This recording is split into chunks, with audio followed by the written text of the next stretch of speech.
जी।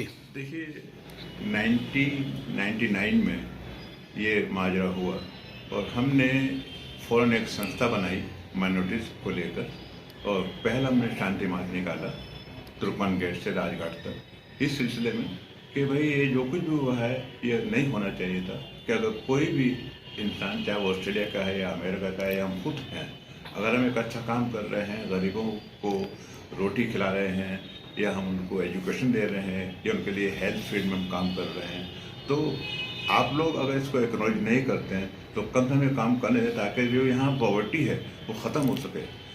वो लोग जो धर्म के अनुसार अपनी शिक्षाओं पर चल के ऐसी फील्ड में काम कर रहे हैं और गरीबों को खाना मुहैया कर रहे हैं, उनके लिए दवाइयों का भी रास्ता बनाया उन्होंने और एजुकेशन को सिखाया और उनके लिए मकान बनाए। और हम भी उसी कैटेगरी से आते हैं कि जब 1857 में यहाँ गदर हुआ था तो यहाँ कुछ मिशनरीज आए हुए थे हिंदुस्तान में और वो मिशनरीज जब दिल्ली में आए उन्होंने यहाँ पे आके देखा कि यहाँ तो काफ़ी लोग भूखमरी से मर रहे हैं और उनके पास रहने के लिए मकान भी नहीं है, सही से जीने के लिए उनके पास कोई साधन नहीं है।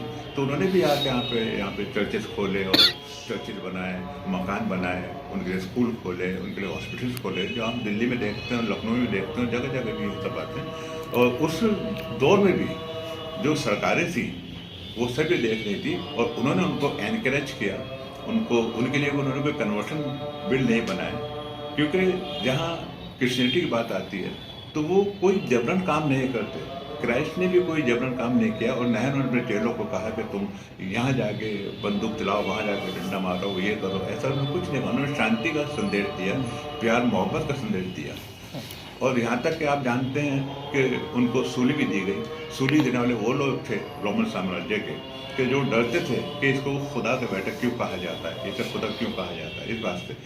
तो उन्होंने सिर्फ ये सब काम हमारे लिए करे थे कि ताकि हम उनकी इस प्रेम को, इस शिक्षा को आगे तक पहुँचाएँ। और वही काम ऑस्ट्रेलियन मिशनरी कर रहे थे और उनको ये देख के वहाँ के लोगों ने, जो भी दूसरे पार्टीज थी, नाम लेना तो सही नहीं है इस वक्त, सबको मालूम है उस वक्त की बातें हैं, तो उनको उनके बेटों को बंद करके जला दिया गया उनको। और उसके बाद हमने काफ़ी धरना प्रदर्शन किए, all India minorities fundamental rights protection committee को लेकर हमने बहुत धरना प्रदर्शन किए।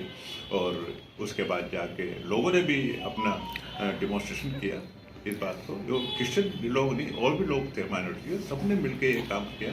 और जब दारा सिंह पकड़ा गया तो उस पर केस चला और उनको वो सज़ा के लायक थे, लेकिन मिसिस ग्लेडिस स्टेन्स ने उनको माफ़ कर दिया, इसलिए कि जब खुदा हमको माफ़ करता है तो हम दूसरों को माफ़ क्यों ना करें। ये तो माइनॉरिटीज़ को लेकर सरकार कितनी गंभीर रहती है? क्या उनके हकूक़ जो हैं उसके लिए काम कर रही है, या आप लोगों को कुछ इस तरह की चीज़ें करनी पड़ती हैं कि भाई सरकार तक अप्रोच करना पड़ता हो, कमीशंस तक अप्रोच करना पड़ता हो?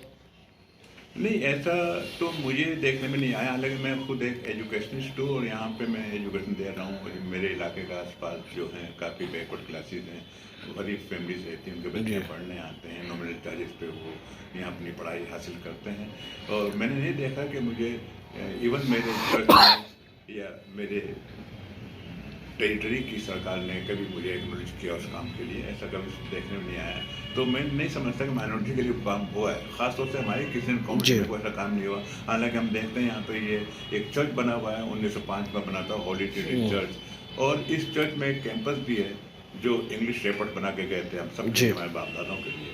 लेकिन आज तक माइनॉरिटी ने सिर्फ ध्यान ही नहीं दिया इस बात पर कि वहाँ जाके अगर वहाँ पे 100 फैमिली बसाए गए हैं तो हम जाएँ उन लोगों, उनके लिए, उनकी सुख सुविधाओं के लिए काम करें। जो बुजुर्ग लोग हैं, जो हमारे लीडरशिप में आते हैं, जो प्रीस्ट हैं, बिशप्स हैं, उनसे मिलके वो हमारी डेवलपमेंट करें, उनका डेवलपमेंट। तो वो कुछ काम अभी तो मैं देखने को नहीं मिला है कि यहाँ डेवलपमेंट हो। जो मकान बना गए थे ब्रिटिश, जो चीज़ होनी चाहिए थी वो नहीं हुआ, जो होना चाहिए था वो, जो हकूक़ उनको मिलने चाहिए थे वो नहीं मिले। मुझे नहीं मालूम कि दूसरे माइनॉरिटी में काम हुए नहीं, लेकिन मैंने ये देखा कि किसी माइनॉरिटी के अंदर चर्च तोड़े गए हैं, मस्जिदें तोड़ी गई हैं, लोगों को परेशान किया गया है, वो देखने को ज़्यादा मिलता है, सुनने को मिलता है और पढ़ने को मिलता है। लेकिन किस माइनॉरिटी का विकास किया गया ये नहीं इसको मिलता। डेवलप किया गया, किन के बच्चों को ना इसके लिए छोटे छोटे। नहीं। देखिए, समाज में तो आज बहुत सख्त जरूरत है इन बातों की जो आप कह रहे हैं कि भाई हमें यूथ को भी तैयार करना है और छोटे बच्चों को तैयार करना है, उनको सही रास्ता दिखाना है।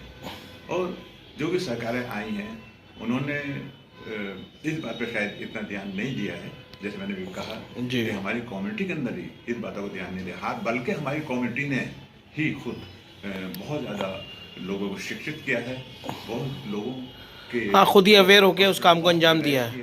उनको, और अच्छे काम कर रहे हैं। हमने कभी किसी को बुरा नहीं कहा, हमने किसी राय झगड़ा नहीं करा, हम किसी भी तरह के दंगे फसाद में नहीं हैं।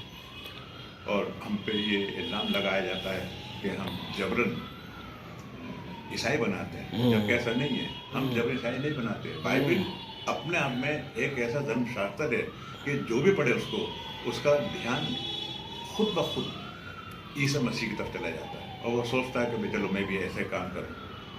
तो ये ऐसा कुछ नहीं है कि हम जबरन बनाते हैं या हमारे लीडर्स जबरन बनाते हैं या कोई नहीं। हम तो, हमें कहा गया है कि हम इस कलाम की मनादी करें। और मनादी कैसे करें, घर जाके मनादी कैसे करें, हम अपने आप को पहले रोशन करें, अपने आप को इल्यूमिनेट करें, क्या कैसे, ताकि दूसरे लोग जो है उससे इंस्पायर हों। क्योंकि बाइबल लिखा है कि भाई पहले अपने लिए रोशनी पैदा करें, जैसे गौतम बुद्ध ने रोशनी पैदा करी थी। अगर आपको मालूम हो, गौतम बुद्ध जब महल से बाहर चले गए थे शिकार करने, तो उन्हें बाहर आके देखे तो बहुत संसार पर बहुत दुख तकलीफ और मुसीबत है इंसान के ऊपर। और मैं तो महल में रहता हूँ, तो महल में तो मुझे भूख प्यास और सर्दी गर्मी कुछ भी पता ही नहीं। तो फिर वो एक बोधी पेड़ के नीचे बैठ गए थे जाके, फिर उनको इल्म की रोशनी मिली जी। और फिर उन्हें सब राजपाट छोड़ दिया।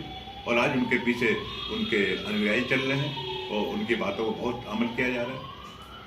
तो अच्छे काम करने के लिए मैं यही कहूँगा कि हम सब शांति से एक दूसरे के साथ काम आए। क्योंकि अभी मैंने एक स्टेटमेंट पढ़ी थी किसी आरएसएस के शायद जो प्रमुख थे भगवत जी, उन्होंने लिखा था कि भाई सब पुरानी बातें छोड़ो और साथ मिलकर काम करो।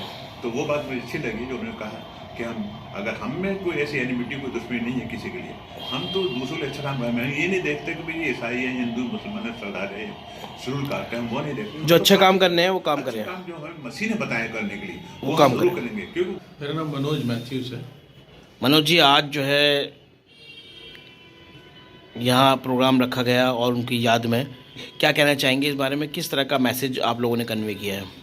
हम आज उनकी ग्राहम स्टेन को याद कर रहे हैं और उनकी श्रद्धांजलि दे रहे हैं हम लोग उनको। और हम इसलिए यहाँ इकट्ठा हैं कि शांति का संदेश जो हमारे प्रभु यीशु मसीह ने दिया, वही शांति का संदेश उनके द्वारा आज हम समाज तक, अपने पूरे भारत देश तक पहुँचाना चाहते हैं कि शांति और प्रेम ये सबसे ज़रूरी चीज़ है जो सबके पास होनी चाहिए और हर घर में पाई जानी चाहिए, हर समाज में पाई जानी चाहिए, क्योंकि इसी के द्वारा हमारा समाज, हमारे बच्चे तरक्की कर पाते हैं। और अगर मैं बात करूं जिनके विषय में हम यहाँ मौजूद हैं स्टेन्स के लिए, वो एक ऑस्ट्रेलियन परिवार से आते थे और वो और उनकी पत्नी जिनका नाम था ग्लैडिस और उनके 3 बच्चे, 2 बेटे और 1 बेटी, ये टोटल 5 लोग अपनी सारी ऑस्ट्रेलियन सुविधाओं को, बड़े मकान को, सारी सुख सुविधाओं को छोड़कर हमारे भारत देश के उड़ीसा के एक गांव में आकर रहते हैं। और वो इसलिए आते हैं कि यीशु मसीह का प्रेम, यीशु मसीह की सेवा वो लोगों तक पहुंचा सकें, वो उन गरीब बच्चों को पढ़ा सकें, एजुकेशन दे सकें, उन लोगों तक कपड़े पहुंचा सकें, उन बीमारों तक दवाइयाँ पहुंचा सकें कि मसीह का प्रेम पाया जाए। क्योंकि बाइबल में इस बात को लिखा गया है, यीशु मसीह ने कहा कि जब मैं बीमार था तब तुम मुझसे मिलने आए, और जब मैं भूखा था तो तुमने मुझे खाने को दिया, और जब मैं प्यासा था तो तुमने मुझे पानी पिलाया। तो ये सब बातें सुनकर यीशु मसीह से लोग पूछते हैं कि हमने कब तुझे खाने को दिया और कब तुझे पानी पिलाया। तब वो कहते हैं कि अगर तुमने किसी छोटे से छोटे भूखे को तुमने खाने को दिया तो तुमने मुझे खाने को दिया, किसी गरीब को खाना खिलाया, किसी भूखे को, किसी प्यासे को पानी पिलाया तो तुमने मुझे पानी पिलाया। इसी वर्ष को लेकर वो इंडिया में आए और उन्होंने सेवा करी, और सेवा के चलते जो कुछ जो हमारे देश का कहते हैं ना, एक स्लोगन भी है, कहते हैं अतिथि देवो भवा। जी, हमेशा अतिथि को देव के अनुसार माना गया है हमारे देश में। पर उनके साथ ऐसा नहीं हो, वो भी हमारे देश के एक अतिथि थे, एक गेस्ट थे, क्योंकि वो ऑस्ट्रेलियन थे। और उनके साथ एक बुरी घटना हुई जब वो अपने घर वापस लौट रहे थे उड़ीसा में अपने 2 बेटों के साथ, तो उन्हीं की जीप में ये सारा माजरा सारे गांव ने देखा, पर किसी की हिम्मत नहीं थी कि कोई आगे बढ़ के बचाए, क्योंकि उस समय के दबंग लोग वहाँ पे मौजूद थे जो ये काम कर रहे थे। ये केस जो है काफ़ी मीडिया में उछला, अखबारों में आया, बहुत जगहों पर हुआ। हम लोगों ने भी शांति मार्च निकाला, सब कुछ करा, और उसके बाद काफ़ी साल ये केस चलने के बाद कोर्ट में गया, और कोर्ट में जाने के बाद जब पूछा गया उनकी वाइफ से कि जो एक्यूज थे, जिनको पकड़ा गया था, दारा सिंह नाम से थे वो व्यक्ति, जब पकड़ा गया था सुप्रीम कोर्ट ने उनसे पूछा उनकी वाइफ से कि इनको क्या सज़ा देना चाहेंगी आप, तब उनकी वाइफ ने कहा, ग्लैडिस स्टेन ने, कि मेरा प्रभु यीशु मसीह इस भाई को माफ़ करता है तो मैं भी आज इसे माफ़ करती हूँ। और उसने सच में वो प्रेम का संदेश दिया, और उस लेडी ने भी उसको माफ़ कर दिया। और सच में हमारे परमेश्वर ने यही सिखाया है कि अगर कोई तुम्हारा बुरा कर रहा है तो उसके लिए प्रार्थना करो, उसको माफ़ करो, उसको क्षमा करो। बदला लेना नहीं सिखाया, परंतु दया करना सिखाया है।